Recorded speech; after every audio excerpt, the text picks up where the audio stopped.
ഫെബ്രുവരി 28. മനുഷ്യരാകാം. വിശുദ്ധ മർക്കോസ് 3:1-6. യേശു വീണ്ടും സിനഗോഗിൽ പ്രവേശിച്ചു.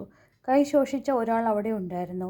യേശുവിൽ കുറ്റം ആരോപിക്കുന്നതിന് വേണ്ടി സാബത്തിൽ അവൻ രോഗശാന്തി നൽകുമോ എന്നറിയാൻ അവർ ഉറ്റുനോക്കിക്കൊണ്ടിരുന്നു. കൈ ശോഷിച്ചവനോട് അവൻ പറഞ്ഞു, എഴുന്നേറ്റ് നടുവിലേക്ക് വരൂ. അനന്തരം അവൻ അവരോട് ചോദിച്ചു, സാബത്തിൽ നന്മ ചെയ്യുന്നതോ തിന്മ ചെയ്യുന്നതോ, ജീവൻ രക്ഷിക്കുന്നതോ നശിപ്പിക്കുന്നതോ, ഏതാണ് നിയമാനുസൃതം? അവർ നിശബ്ദരായിരുന്നു. അവർ ഹൃദയകാഠിന്യത്തിൽ ദുഃഖിച്ച് അവരെ ക്രോധത്തോടെ നോക്കിക്കൊണ്ട് യേശു അവനോട് പറഞ്ഞു, കൈ നീട്ടുക. അവൻ കൈ നീട്ടി. അത് സുഖപ്പെട്ടു. ഫരിസേയർ ഉടനെ പുറത്തേക്ക് ഇറങ്ങി യേശുവിനെ നശിപ്പിക്കുവാൻ വേണ്ടി ഹേറോദോസ് പക്ഷക്കാരുമായി ആലോചന നടത്തി. പ്രാർത്ഥന. സ്നേഹത്തിൻ്റെ നിയമവുമായി ഞങ്ങളുടെ അടുക്കിലേക്ക് കടന്നു വന്ന ഈശോയെ, സ്നേഹത്തിൻ്റെ അഗ്നിയാൽ ഞങ്ങളെ ജ്വലിപ്പിക്കണമേ. സാപത്തിൽ കൈ ശോഷിച്ചവനെ സുഖപ്പെടുത്തിയ അങ്ങയുടെ മനുഷ്യത്വത്തിൻ്റെ പാഠങ്ങൾ ഞങ്ങളെയും പഠിപ്പിക്കണമേ. അപരൻ്റെ നന്മയാണ് സ്നേഹത്തിൻ്റെ പൂർണ്ണതയെന്ന് ഞങ്ങൾ മനസ്സിലാക്കുന്നു. നിയമത്തിൻ്റെ മറവിൽ ഞങ്ങളുടെ സ്വാർത്ഥത മറ്റുള്ളവരെ വളർച്ചയെ തടസ്സപ്പെടുത്താറുണ്ട്.